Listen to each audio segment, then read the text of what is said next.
आप यूं ही अगर हमसे मिलते रहे देखिए। 1970 के शुरुआती दिनों में एक दिन रफी साहब ओपी नैयर के घर पहुंचे थे और उनके सामने हाथ जोड़कर खड़े हो गए थे। वो उनसे माफी मांग रहे थे, माफी उस कड़वाहट के लिए जो एक छोटी सी बात के लिए इनके बीच पैदा होकर 4 सालों से चली आ रही थी। कसम से कहते तुमसे हाँ, तुम भी चलोगे। नैयर की आंखों में रफी साहब की इस सादगी पर आंसू आ गए थे। उन्होंने रफी साहब को गले लगाकर रुंधे गले से कहा था कि वे रफी के मानवीय कद के सामने बहुत छोटे हैं। तुमने ये कसम से क्या लगा। इस तरह इन दो सितारों का मिलन तो 4 साल बाद हो गया था, लेकिन ये मिलन हमारे जहन में एक सवाल जरूर छोड़ रहा है कि आखिर वो कड़वाहट थी क्या और क्यों पैदा हुई थी। ये मेरे हाथ में तेरा हाथ नहीं, जिसने इन दो दिग्गजों को एक दूसरे से 4 साल दूर रखा, जानेंगे आज के वीडियो में। तो दोस्तों, ये बात 1966 के आसपास की है। इस वक्त एक तरफ तो शंकर जयकिशन के संगीत में सूरज बन रही थी और दूसरी तरफ ओपी नैयर के संगीत में जॉय मुखर्जी हमसाया का निर्माण कर रहे थे। इसी दौरान एक दिन सूरज के इस गीत बहारों फूल बरसाओ मेरा महल की रिकॉर्डिंग में ज्यादा रिटेक्स हो जाने के कारण रफी साहब को टाइम लग गया और फिर जब वो ताड़देव स्टूडियो पहुंचे जहां ओपी नैयर अपने एक गीत के लिए उनका बेसब्री से इंतजार कर रहे थे।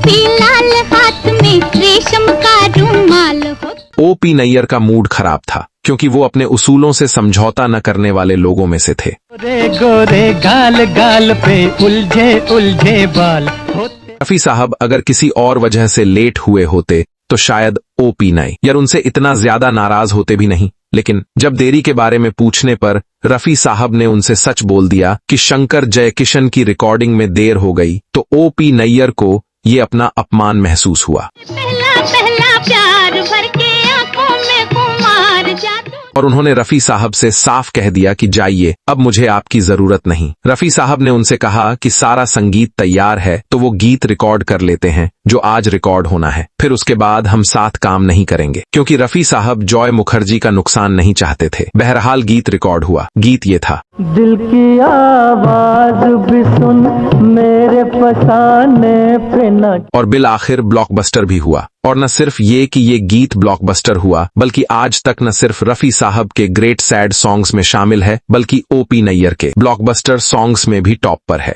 पहला प्यार भर के आंखों में खुमार जादू। लेकिन चूंकि रफी साहब से इख्तिलाफ के बाद ओपी नैयर भी BR चोपड़ा ही की तरह महेंद्र कपूर के मुरीद हो गए थे और इस दौरान महेंद्र कपूर से उन्होंने कई काल जयी गीत गवाए भी थे, जैसे कि एक तो ये, मेरा प्यार वो है मर कर भी तुम, और दूसरा ये गीत भी, लाखों है यहाँ दिल वाले और प्यार। इस गीत में भी इन्होंने महेंद्र कपूर का अच्छा यूज किया था। ये सब कुछ था, लेकिन ओपी नैयर महेंद्र कपूर के साथ की इन छोटी मोटी सफलताओं के बावजूद भी अंदर अंदर थे बड़े बेचैन ही। न किसी से कभी न कभी कहीं न कहीं। और इस बेचैनी का नतीजा 70 के दशक के स्टार्ट में सामने आया, जब ओपी नैयर ने खुद ये स्वीकार किया कि रफी की जगह कोई नहीं ले सकता। कई बार मैंने दिल की उमंग को क्या, और महेंद्र कपूर के साथ काम करना उनकी मूर्खता थी। अब जब रफी साहब से इनका दोबारा मिलन हो गया था, कई बार मैंने दिल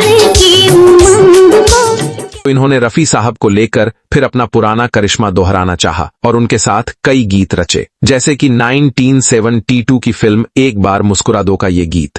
जमाने की आंखों ने देखा है यार, लेकिन अफसोस कि अब तक बहुत देर हो चुकी थी। फिर अब उनके साथ आशा जी भी नहीं थी, परदेसी मेरा दिल ले गया क्योंकि उनसे भी ओपी का मोह भंग हो चुका था। लिहाजा इस तरह हिंदी सिनेमा के आकाश पर करिश्माई रिदम किंग ओपी नैयर ने लगभग 20 साल तक एक ताबनाक सितारे की तरह राज किया। परदेसी तेरा दिल ले गया मोटी मोटी, और फिर खामोशी से सन्नाटों की काली नदी में उतरते चले गए।